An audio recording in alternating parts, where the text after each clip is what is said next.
Aku nggak tahu kenapa aku nulis ini malam ini. Entah buat siapa, entah buat apa. Tapi sejak aku pindah ke pondok kecil di tepi ladang ini, aku ngerasa ada sesuatu yang nggak biasa di sekitar sini.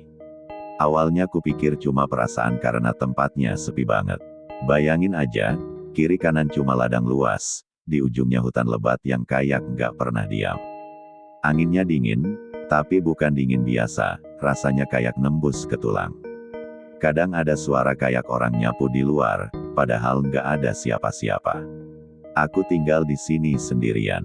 Katanya pondok ini dulu sering disewain buat orang-orang kota yang pengin tenang. Tapi anehnya, semua yang pernah tinggal di sini nggak pernah betah lama. Waktu pertama datang, aku cuma lihat satu rumah tua di seberang ladang. Besar, tapi kelihatan kayak udah kosong lama. Catnya ngelupas, jendelanya sebagian pecah. Tapi tiap sore, aku selalu ngerasa kayak ada yang gerak di dalamnya. Kadang bayangan hitam, kadang cuma kelip cahaya samar.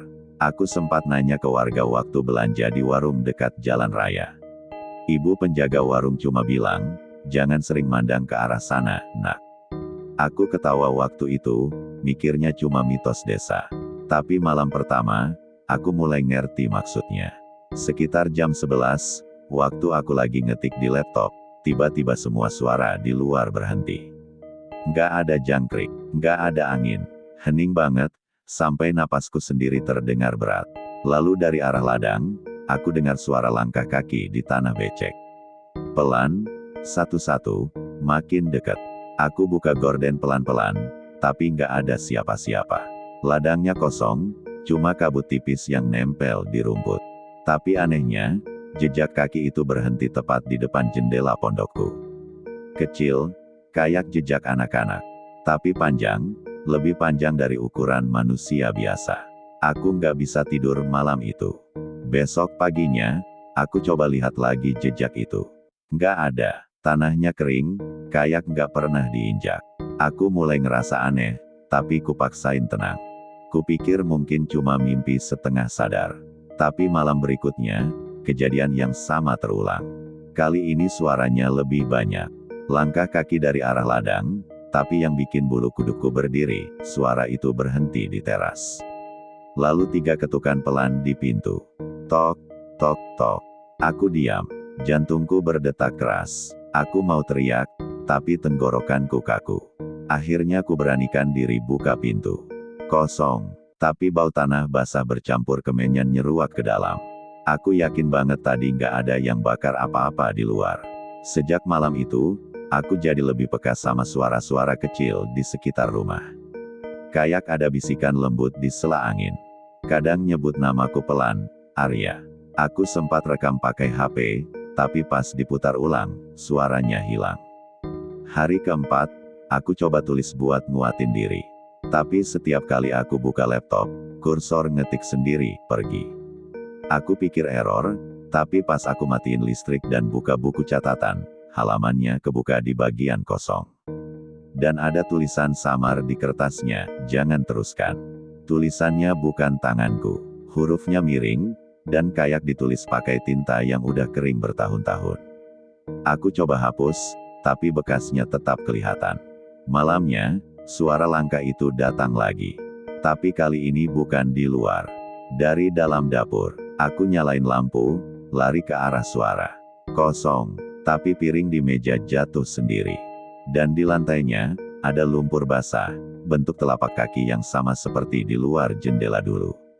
Aku keluar rumah, duduk di tangga depan, coba tenang. Langit malam itu aneh, bulan setengah tertutup awan, tapi cahaya dari ladang kayak berpendar pelan. Aku lihat sekilas, rumah tua di seberang sana seperti ada nyala samar di jendelanya. Kayak cahaya lilin. Aku yakin itu rumah kosong. Tapi jelas-jelas ada sesuatu bergerak di dalamnya. Aku ngerasa mataku dikunci dari jauh. Besoknya aku coba jalan ke arah rumah. Itu, cuma mau lihat dari dekat, biar nggak penasaran. Jalannya becek, rumput liar tinggi-tinggi, bau tanah lembab menusuk hidung. Semakin dekat, udara makin dingin. Rumah itu besar, cat putihnya udah jadi abu-abu kusam. Di depan pintu, Ada papan kayu dengan tulisan hampir hilang, keluarga Wirana. Aku nggak tahu siapa mereka. Tapi di dalam, aku dengar suara kayu berderit pelan, kayak seseorang jalan di lantai atas. Aku mundur perlahan. Tiba-tiba daun pintu itu goyang sendiri. Suara angin lewat, tapi bukan angin dari luar, kayak dari dalam rumah. Udara sekitarku bergetar pelan, dan aku ngerasa kulit belakang leherku berdiri semua. Ada aroma yang sama kayak malam-malam sebelumnya, campuran tanah, asap, dan sesuatu yang anyir. Aku nggak berani masuk, tapi saat aku balik badan, dari arah ladang terdengar suara perempuan tertawa kecil. Nggak keras, tapi cukup buat darahku berhenti mengalir. Aku lari balik ke pondok secepat mungkin. Pas sampai, pintu pondokku terbuka. Di dalam, semua barang di meja bergeser ke tengah ruangan. Seolah ada seseorang duduk di sana barusan. Aku capek, aku cuma pengen tidur. Tapi waktu rebahan, aku ngerasa kasurku dingin banget, kayak baru disiram air. Aku pegang bantal, lembab. Padahal tadi pagi aku jemur. Saat aku mau bangun, lampu padam. Dari luar jendela, aku lihat sesuatu berdiri di ladang. Jauh, tapi jelas siluetnya tinggi, kurus, kepalanya miring sedikit. Nggak bergerak, tapi menghadap langsung ke pondokku. Aku nggak berani ngedip. Aku tahu dia juga nggak ngedip. Malam itu, Arya memutuskan untuk tidak lagi lari dari rasa takutnya. Ia sudah terlalu lama dihantui oleh langkah-langkah tanpa wujud, oleh bayangan yang selalu berdiri diam di ladang. Kali ini, ia ingin memastikan dengan mata kepala sendiri apa yang sebenarnya berdiam di rumah tua keluarga Wirana itu. Bulan separuh menggantung rendah di langit, menyorot kabut tipis yang menyelimuti ladang seperti kain kafan putih. Setiap langkah yang diambilnya menimbulkan suara gemeretak lembut di tanah basah. Udara di sekitarnya berat, seolah setiap helaan napas mengandung sesuatu yang tak terlihat. Dari kejauhan, rumah itu berdiri bisu, besar, suram, dan menatap langsung ke arahnya. Semua jendela gelap, kecuali satu di lantai atas, di mana sekelebat cahaya oranye berpendar sesaat lalu padam. Arya berhenti. Ia yakin, tak ada listrik di rumah itu. Tapi hatinya sudah terlanjur menolak untuk pulang. Tangannya bergetar ketika menyentuh gagang pintu kayu lapuk itu. Catnya mengelupas, permukaannya dingin, basah oleh embun. Sekali dorong, engsel pintu berderit panjang, seperti rintihan panjang dari masa lalu yang enggan dibangunkan. Bau apek dan debu tua menyambutnya, bercampur dengan aroma logam karat yang samar. Di dalam, ruang tamu gelap dan berantakan. Perabot tua tertutup kain putih, sebagian sudah robek dan menguning. Di dinding, tergantung potret keluarga berbingkai emas yang sudah pudar warnanya.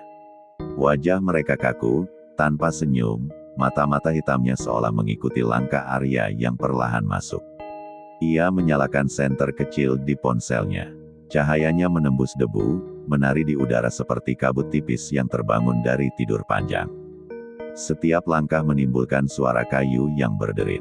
Rumah itu seolah bernapas pelan, suara retak, gemerisik, dan desir halus seperti desahan di telinga. Arya berhenti di tengah ruangan, memperhatikan meja besar di sudut. Di atasnya, ada vas bunga kering, jam dinding yang berhenti di pukul 2.37, dan buku kecil bersampul kulit. Ia membuka buku itu dengan hati-hati. Halamannya berisi tulisan tangan halus, huruf miring yang nyaris tak terbaca. Tanggal terakhir di halaman itu, tanggal 17 Juli tahun 1986. Dia belum pergi. Dia masih menunggu di balik pintu belakang. Arya menelan ludah. Udara di dalam ruangan mendadak lebih dingin. Angin tipis lewat, membuat kain putih di kursi bergoyang pelan. Seolah ada seseorang baru saja duduk di sana. Dari arah koridor belakang, terdengar bunyi halus, tak, tak, tak. Seperti kuku logam mengetuk lantai kayu. Arya menyorotkan senter ke arah suara, tapi hanya melihat pintu tua dengan cat terkelupas separuh. Pintu itu sedikit terbuka, menyisakan celah gelap yang seolah menarik pandangannya masuk. Di celah itu, sejenak ia melihat sesuatu, jari tangan kurus, kaku, dan berdebu, menekan kayu pelan-pelan sebelum menghilang. Astaga, desisnya. Ia mundur selangkah, tapi rasa penasaran menahannya untuk pergi. Mungkin cuma tikus, bisiknya, walau pikirannya sendiri tak percaya. Ia dorong pintu itu perlahan. Engselnya menjerit lebih keras kali ini. Di baliknya, tampak lorong panjang dengan lantai yang sebagian berlubang. Dindingnya berlumut, tapi di beberapa tempat masih tampak ukiran kayu bermotif bunga lotus. Senter Arya menyorot ke ujung lorong, di sana tergantung tirai hitam yang bergoyang ringan tanpa angin. Saat ia melangkah mendekat, sesuatu menetes dari langit-langit. Setetes cairan kental jatuh di punggung tangannya. Warna merah tua. Ia mendongak, dan di atasnya, di langit-langit retak, tampak bayangan samar menggantung. Sekejap kemudian, semua lampu bohlam tua di rumah itu menyala sendiri. Arya menutup matanya refleks karena silau mendadak. Saat ia buka lagi, lorong itu kini terang benderang, tapi bukan karena listrik. Cahaya itu berwarna kekuningan, seperti dari ratusan lilin yang tak terlihat. Dan di bawah tirai hitam di ujung lorong, kini berdiri sosok perempuan berambut panjang. Wajahnya tidak terlihat, hanya kain putih lusuh menutupi seluruh tubuhnya. Arya mematung. Senter di tangannya jatuh ke lantai, menimbulkan suara keras. Sosok itu perlahan menoleh. Tapi anehnya, ia menoleh ke arah lain, ke dinding. Dari arah itu, muncul bayangan lain, lebih kecil, seperti seorang anak. "Kamu yang baru di sini," suara itu terdengar lirih, nyaris tak seperti suara manusia. Arya terpaku, tak tahu apakah ia benar mendengar atau hanya imajinasi. Suara itu seperti datang dari lantai, dari balik papan yang retak. "Dia belum tenang," bisiknya lagi. Suhu ruangan tiba-tiba turun drastis. Napas Arya keluar dalam uap putih. Ia mundur, tapi setiap langkah terasa berat, seolah lantai menarik kakinya ke bawah. Potret keluarga di dinding bergetar pelan, satu demi satu jatuh ke lantai. Dari bingkai yang pecah, selembar foto terguling keluar. Arya membungkuk dan mengambilnya. Foto itu menunjukkan keluarga yang sama, ayah, ibu, dan seorang anak perempuan kecil. Tapi yang membuatnya terdiam, di belakang mereka, di pojok ruangan, tampak siluet hitam tinggi dengan kepala miring. Bentuknya sama persis seperti sosok yang sering berdiri di ladangnya. Jantungnya berdebar keras. Dari ujung lorong, terdengar langkah kaki kecil, cepat, mendekat. Tap tap tap tap. Arya menyorotkan senter lagi, tapi tak ada siapapun. Hanya tirai hitam yang kini terangkat sedikit, memperlihatkan pintu kayu kecil di baliknya. Pintu itu seperti pintu gudang. Di gagangnya tergantung gembok tua berkarat, tapi terbuka. "Aku nggak seharusnya buka ini," pikirnya. Tapi rasa takut dan penasaran bercampur jadi satu, mendorongnya untuk tetap melangkah.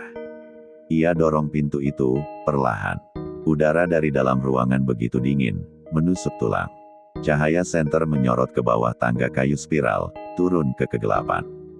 Dari bawah, terdengar suara samar, seperti seseorang berbisik sambil menangis. "Ibu, jangan kunci aku di sini." Suara anak kecil, jelas sekali. Arya membeku di anak tangga pertama. Lalu terdengar suara langkah lain dari lantai atas rumah, langkah berat, pelan, tapi pasti. Ia menengadah, dan dari sela lantai, ia melihat bayangan panjang berjalan di atas kepalanya. Lalu berhenti tepat di posisi di mana ia berdiri. Suara napas berat terdengar, dekat sekali. Ia tak berani gerak. Lilin-lilin tak terlihat itu mulai padam satu persatu, sampai hanya senter di tangannya yang tersisa. Ia tahu, apapun yang tinggal di rumah ini kini sadar akan kehadirannya. Dengan gemetar, ia memundurkan diri pelan, menutup pintu gudang itu kembali. Tapi sebelum benar-benar tertutup, suara kecil itu berbisik sekali lagi. "Jangan tinggalkan aku di sini, Kak Arya." Dan saat pintu menutup rapat, senter di tangannya padam. Dalam kegelapan total itu, Arya hanya bisa mendengar detak jantungnya sendiri. Sunyi begitu tebal sampai suara napasnya terasa memantul di dinding-dinding tua. Ia mencoba menyalakan senter lagi, tapi tombolnya tak merespons. Ketika akhirnya ia menepuk-nepuk ponsel itu, cahaya redup muncul lagi. Namun kali ini, ia bukan lagi di depan pintu gudang. Di sekelilingnya kini berdiri perabot tua yang asing, dan jendela dengan tirai kain batik yang sudah bolong. Ia seolah berpindah ke ruangan lain tanpa sadar. Di sudut meja, lampu minyak menyala sendiri, berkelip lembut. Dalam cahaya temaram itu, tampak kursi goyang yang perlahan bergerak maju mundur. Dan di atasnya duduk sosok perempuan tua dengan rambut memutih panjang. "Kamu akhirnya datang," suaranya rendah, nyaris seperti desahan. Arya tak mampu menjawab, bibirnya keluh. "Rumah ini menunggu terlalu lama." Perempuan itu menunduk, jemarinya kurus dan panjang, menggenggam sesuatu di pangkuannya. Arya menatap sebuah boneka kain lusuh. Wajahnya koyak, matanya hanya satu. "Dia nggak mau sendirian," lanjut si perempuan dengan lirih. "Kamu sudah memanggilnya, kan?" Aku nggak." Arya mencoba bicara, tapi suara tercekat di tenggorokan. "Setiap orang yang datang ke sini, selalu memanggilnya dengan rasa takut. Takut itu, doa paling keras di antara semuanya." Kursi goyang itu berhenti mendadak. Perempuan itu mendongak, dan di bawah rambut putihnya, wajahnya bukan wajah manusia yang utuh, kulitnya retak seperti tanah kering, matanya hitam tanpa pupil. Arya mundur beberapa langkah, tapi di belakangnya, terdengar langkah kecil lain. Ia menoleh. Anak perempuan dari foto itu berdiri di sana, memeluk boneka yang sama. "Kau dengar ibu, kan?" Suaranya tenang, tapi datar seperti gema. "Dia nggak mau pergi sebelum semua ingatan ini selesai." "Apa maksudmu?" Arya berbisik. Anak itu menunjuk ke arah dinding di belakang kursi goyang. "Di sana." Buka. Dinding itu tampak biasa, catnya kusam, tapi sedikit menonjol di satu sisi. Arya mendekat dan menyadari ada celah persegi kecil di antara papan kayu. Ia menggeser papan itu perlahan, dan sebuah ruang sempit terbuka. Bau anyir menusuk hidung, campuran antara tanah lembab dan sesuatu yang membusuk. Dalam cahaya senter, ia melihat benda-benda, mainan anak, buku catatan kecil, dan kalung kecil dengan liontin berbentuk bunga lotus. Di bawah benda-benda itu, sesuatu terbungkus kain putih lusuh. Tangan Arya bergetar saat menyentuhnya, dingin dan kaku. Ia menarik kain itu sedikit, dan melihat tengkorak kecil di dalamnya. Ia menutup mulut, menahan napas agar tidak menjerit. Dia tidak sempat dimakamkan, suara anak itu terdengar lagi di belakangnya. Arya menoleh pelan, tapi anak itu sudah tidak ada. Kursi goyang kosong, bergoyang pelan dengan sendirinya. Lilin minyak di meja bergetar, apinya memanjang seolah tertiup napas. "Siapa yang melakukan ini?" gumam Arya, tapi tidak ada jawaban. Di lantai, buku harian yang tadi ia temukan di ruang depan kini terbuka sendiri. Halaman terakhir berubah, tintanya masih basah, menulis sendiri di depan matanya. "Aku tidak kuat mendengar tangisnya malam itu. Suamiku mengurungnya di gudang. Aku hanya bisa berdoa agar pagi segera datang." Arya menatap tulisan itu dengan ngeri. Suara langkah berat mulai terdengar lagi dari lantai atas. Tok, tok, tok, pelan, tapi teratur, seperti seseorang berjalan sambil menyeret sesuatu berat. Arya tahu ia tak boleh menunggu di situ. Ia berlari menuju pintu depan, tapi rumah itu seperti berubah bentuk. Lorong yang tadi lurus kini bercabang dua. Udara makin tebal, setiap tarikan napas seperti menelan asap. Dari ujung lorong kanan, suara anak kecil menangis. Dari ujung kiri, suara pria parau berbisik, "Kau sudah membuka yang tak seharusnya." Arya memilih lari ke arah suara tangis anak. Lorong itu gelap, tapi di ujungnya terlihat pintu yang sedikit terbuka. Di baliknya, samar terlihat cahaya pagi. Ia dorong pintu itu sekuat tenaga. Tapi yang terbuka bukan halaman luar, melainkan kamar tua yang belum pernah ia lihat. Di dalamnya ada ranjang besi kecil, selimut putih, dan di dinding tergantung kalung bunga lotus yang sama seperti di ruang rahasia tadi. Tangisan itu berhenti. Di ranjang itu, tampak sosok anak kecil duduk membelakangi Arya. Rambutnya panjang, kusut, dan tubuhnya pucat kebiruan. Arya berbisik, "Kamu, siapa sebenarnya?" Anak itu tidak menoleh. Tapi dalam pantulan cermin tua di depan ranjang, wajah anak itu terlihat menatap langsung ke arah Arya. Wajahnya adalah campuran dari semua foto keluarga yang pernah ia lihat di rumah itu, ayah, ibu, dan anak, seperti menyatu jadi satu. Kami tidak pernah pergi. Suara itu bergema dari semua arah sekaligus, menggetarkan lantai di bawah kakinya. Lampu minyak di sudut kamar meledak kecil, memercikkan api yang segera padam oleh angin dingin. Lantai kayu mulai retak, suara dari bawah seperti gemuruh tanah yang lapar.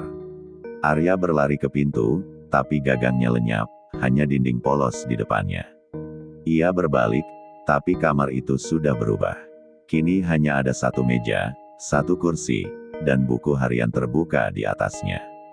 Halamannya menulis sendiri lagi, "Siapapun yang membaca ini akan menggantikan kami." Tulisan itu berhenti tepat saat ia mendengar suara langkah mendekat dari belakangnya. Napas hangat terasa di tengkuknya. Arya menutup mata, takut untuk menoleh. Tapi suara lembut anak kecil terdengar lagi, "Terima kasih sudah menemani aku, Kak Arya."